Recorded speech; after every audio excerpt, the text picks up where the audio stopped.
As you can imagine, none of these historical events have been forgotten, and in fact, some are still in living memory for some South Africans. And these memories influence how groups within South Africa relate to each other today. From the Zulu and the Xhosa perspective, of course, the wealth was on land which had been taken from them by force, within living memory. From the Sotho perspective, the wealth was on land their ancestors had claimed for 1,500 years before the Zulu. From the Afrikaner perspective, the wealth was on land which was rightfully theirs, where they had settled after being forced off their historical homeland by the British. From the British perspective, of course, all this was academic, and they simply took what they wanted. It's interesting to speculate on how different history might have been if the first white voyagers to the Cape of Good Hope had come across African people wearing jewelry made from gold and diamonds. As it was, the discovery of this wealth came only after over 200 years of European presence on the land, and after the indigenous black African societies had long since been effectively disenfranchised and marginalized.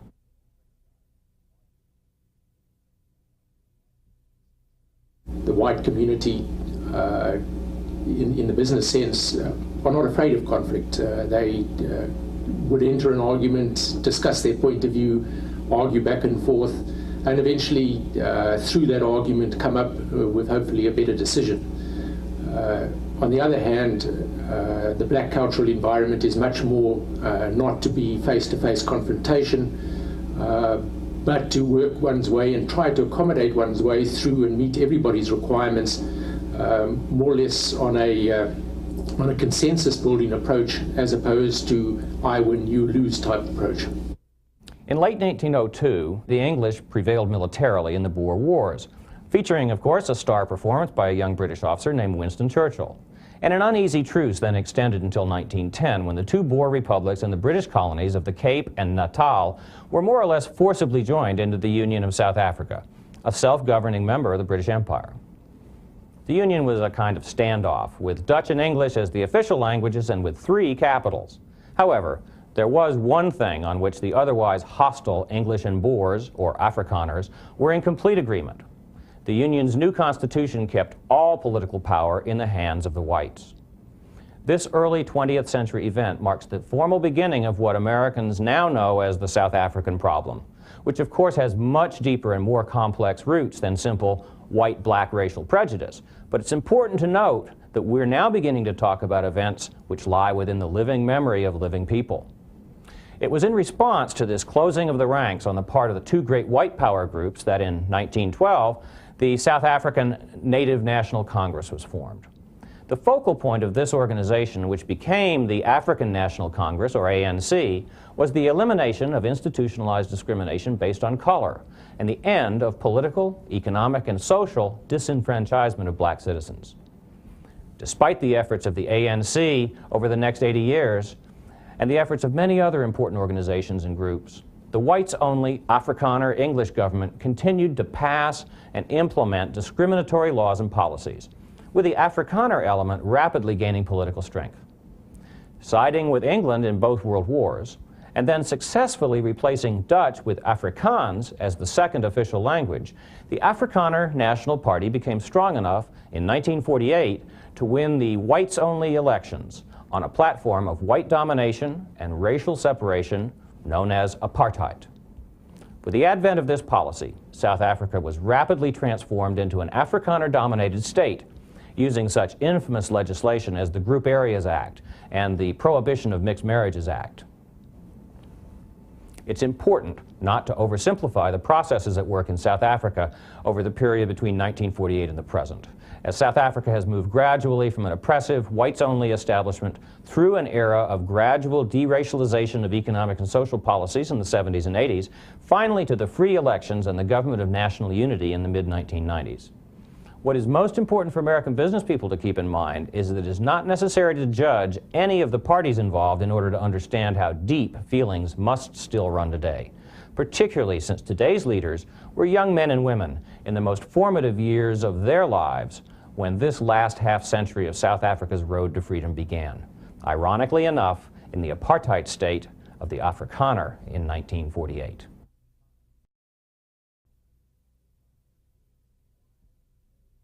It is wise to pay attention to the white-white relationships in that country between the Afrikaners and the English, and between them and the Dutch who are still left over.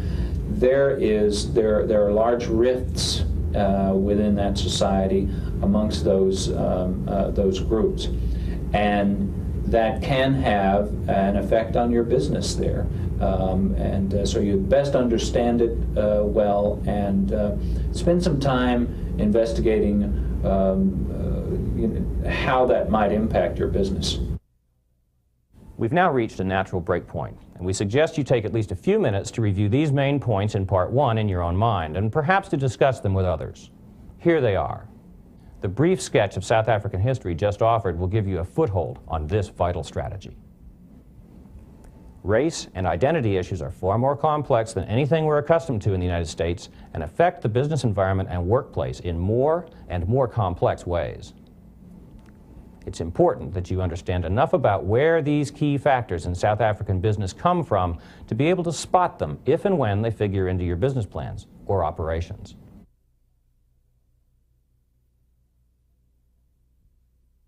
As an example, if we take the attitudes towards decision-making of black employees and white employees, it's very different, and it's culturally different.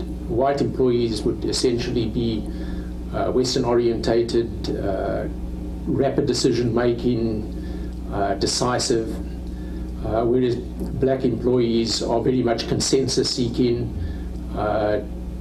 They have a fundamental philosophy called Ubuntu, which in the easiest translation would probably be humanity, or humanness, I guess, would be the closest. And this relates to helping each other, developing a common view of the way forward, in some ways very Japanese.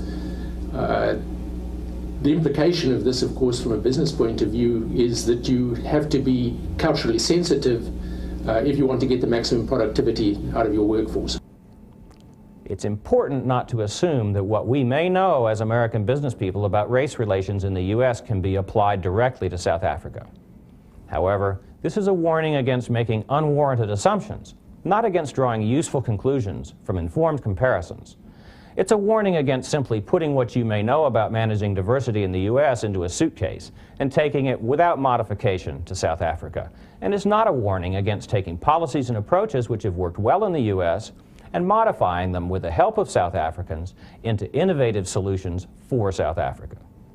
Once you've gone to the trouble to gain some perspective on South Africa's unique experience with race relations, there's a great deal in what many American business people now know about managing diversity in the workplace that can work to your very real advantage.